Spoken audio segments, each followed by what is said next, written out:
प्रणाम नमस्कार। फिर आपको प्रेम खींच के ले आया मुझे। फिर आज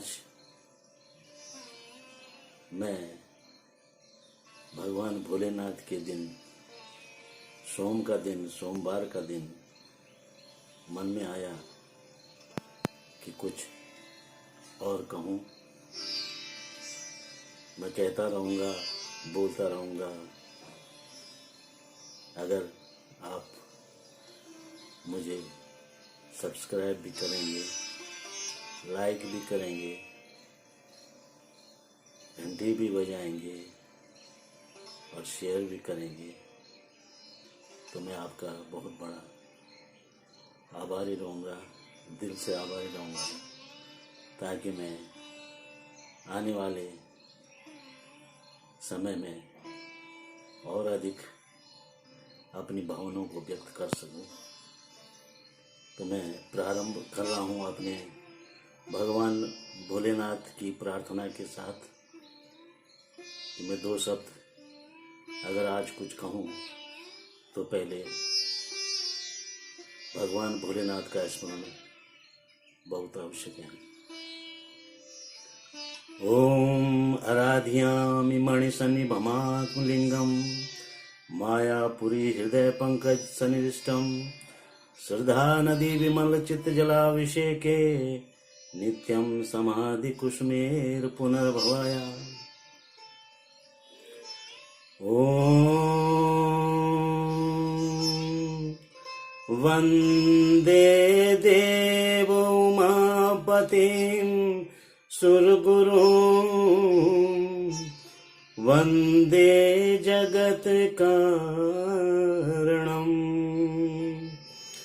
वंदे पनगभूषणं मृगधरं वंदे पशूनां पतिं वंदे सूर्यशशाङ्कवह्निनयनं वंदे मुकुंद प्रियं वंदे भक्त जनाश्रयं च वरदं वंदे शिव शंकरम्।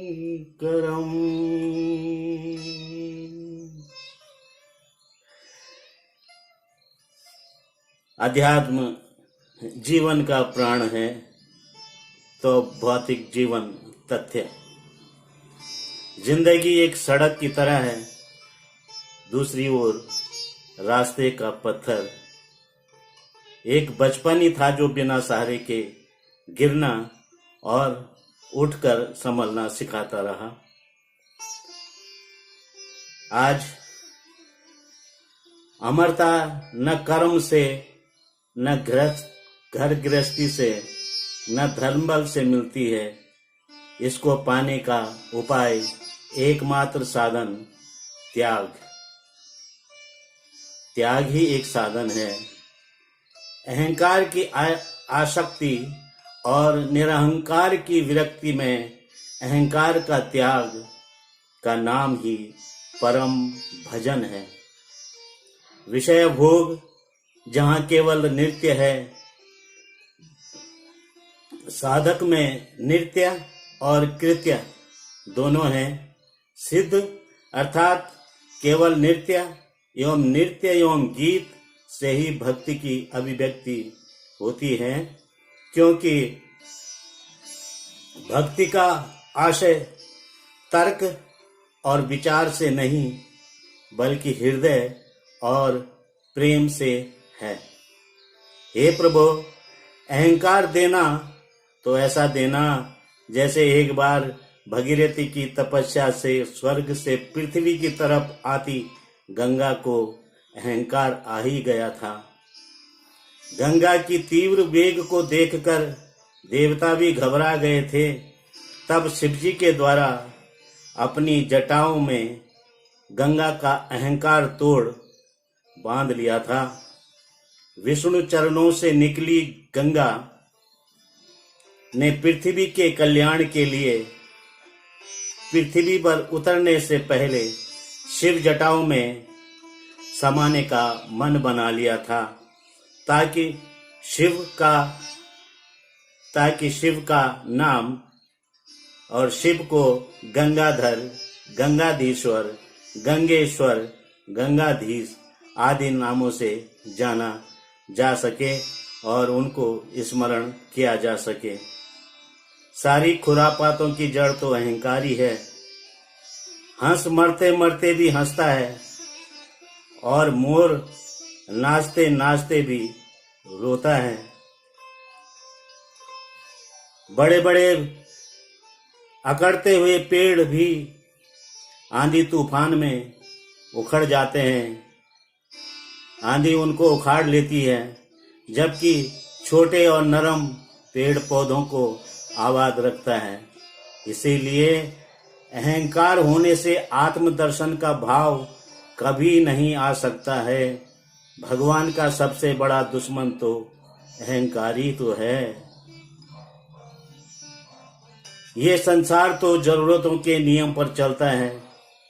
जिस सूरज के लिए प्रातः काल के इंतजार में हम तरसते हैं रोज, उसी सूरज का हम गर्मियों में, जब तेज गर्मी होती है तो उसका तिरस्कार करने लग जाते हैं कि कितनी गर्मी है, देखो कितना पसीना आ रहा है। संसार में 3 प्रकार के पुरुष हैं। वो जो एक गुलाब, एक आम और एक कटहल की तरह। गुलाब फूल ही फूल देता है, आम फूल यानी कि बौर और फल देता है, और कटहल केवल फल देता है। कटहल केवल फल देता है। इसी प्रकार से पुरुष एक कहते तो हैं पर करते नहीं, और ये कहते भी हैं तो करते भी हैं, और एक कहते तो हैं मगर अपनी जुबान से, अपने मुखारविंद से कभी नहीं कहते। संत, वृक्ष, नदी, पर्वत और पृथ्वी हमेशा दूसरों का ही हित चाहती है। मीठी बाणी और कड़वी बाणी मनुष्य तो क्या, पशु पक्षी भी समझ लेते हैं। यही सत्य है, यही सत्य है, यही सत्य है। प्रणाम, नमस्कार। फिर मिलूंगा आपकी यादों में पुनः।